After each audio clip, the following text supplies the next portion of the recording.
So that's just something I wanted to chill. No, I like that, but it also leads us to a topic. That's a topic I think we should do down the road at some point. I want to properly do down the road would be a parallel between what spiritualism says happened in varying books of religion versus the parallel of what we have here on Earth in ancient structures like the pyramids and the correlation between deities and extraterrestrials, because there's definitely a long path to go down that conversation. That's a huge it's a big topic. That's one we'll have to do down the line. But so let's round out the dark forest theory a bit, because this is one that really I think is probably more prominent in a lot of people's heads than they even realize, because it's probably at the forefront when they think about aliens, and they think they are out there,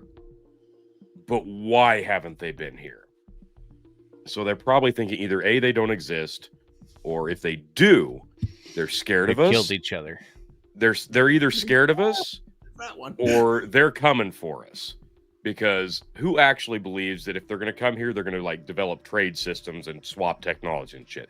That's probably the least likely. No. Like, communication is going to lead to war, like that, but that's based of our understanding of us as a human civilization. We are designed. It's in our nature to kill ourselves. Man of Steel. Okay, have you guys seen Man of Steel? Okay, the Superman movie a couple of years ago. That one was actually a very realistic outcome where the Kryptonians land like, all right, we're just going to use our stuff to terraform your planet to be more adaptable for us, and we don't really give a crap about you. We're making our own home here, and peace. That I could see that if some species took all the time to get here. Yeah, right. They're probably setting up their own civilization. Right, and that's the thing. Like, if there's going to be a civilization that comes here, a race that shows up from the stars, chances are, if they're getting here, they're going to be way more advanced than us. Obviously, that's a given. And if they're more advanced than us, they're going to have nothing to gain to establish a partnership with us. So that's out the window. So either A, they're scared of us if they are aware of our existence. Like we said, we're blasting the trombone off, alerting everybody to our presence. And either A, they want nothing to do with us because they're terrified of us, or B, there's nothing to gain from us. I like the SCPs where it talks about, Phil, I think, well, maybe it wasn't SCP, but it was one of the stories that you'd sent me about where other alien civilizations out there look at us and say, oh my gosh, that's the planet of the mouth breathers. How do these things even... They breathe death, for God's sake. That oxygen, it kills everything else we understand, but that's right. How they live on that planet. So yeah, we assume life has to be what we are, what we understand life to be, and the qualifications for life to exist. Well, and I think that's out the window. And no matter what life form it is and what they breathe or drink or eat and whatever that is, I think the ignorance that we have sometimes and like thinking about this is, and maybe I'm being ignorant in just this thought process, but like most people or travelers or explorers or people that are like expanding, a lot of times they're looking for new opportunity, but a lot of times they're escaping shit. Yeah. So like you have that problem too of like, say the three of us were like, oh shit, Earth doesn't want us around anymore. Let's jump because we heard this fucking radio signal from this planet 100 light years away. Let's jump on this bitch, fly over there and see what's happening. And then we come to Earth and we're like, and then we come down on Earth and they're like, oh my God, they eat plants? The fuck is wrong with these people? No, we're going to start jettisoning off this planet to escape it, and we're going to get to the interstellar border, and interstellar Donald Trump is going to say, no, we're going to make Earth pay for the border between these planets. You're not allowed to come in. We've got interstellar ice going to send you back. Yes. What if what we're doing as the U.S. government is like all these people that have died? So like say Epstein totally hung himself, right? I didn't know Epstein would come up on Dark Forest there. Well done. I know, right? We made it there.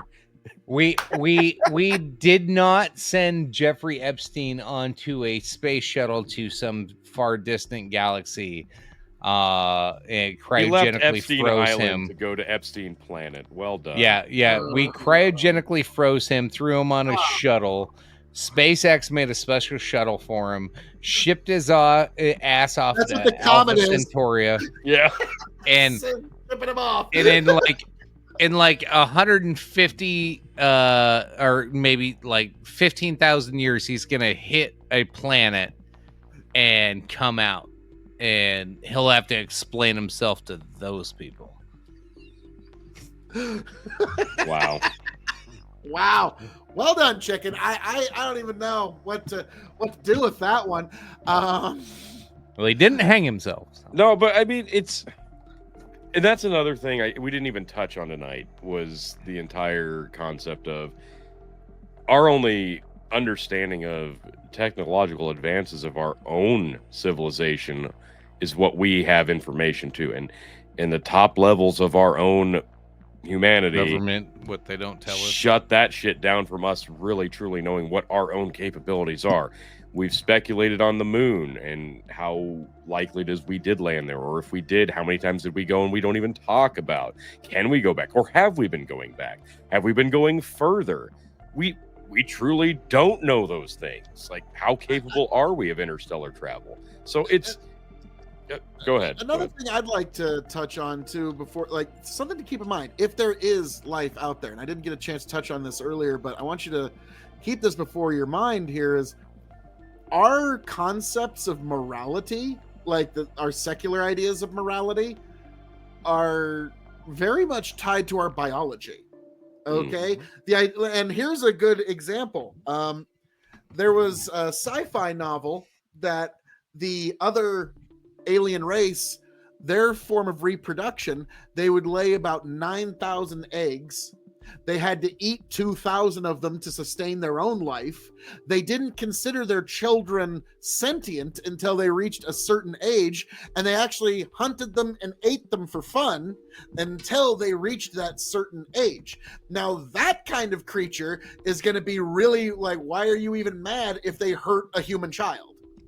Okay, they're not even going to understand why are you upset? Yeah, I hurt one of your children. Make more. What's the big deal? And so their morality and our morality, like, yeah, their morality is going to be tied to their biology, just like ours is. And so this is something like, even our concepts of what is right and wrong, just, virtuous, these are not going to be shared by other species. Like I said, the only three things that we can count on are they made it this far, so they're pretty tough.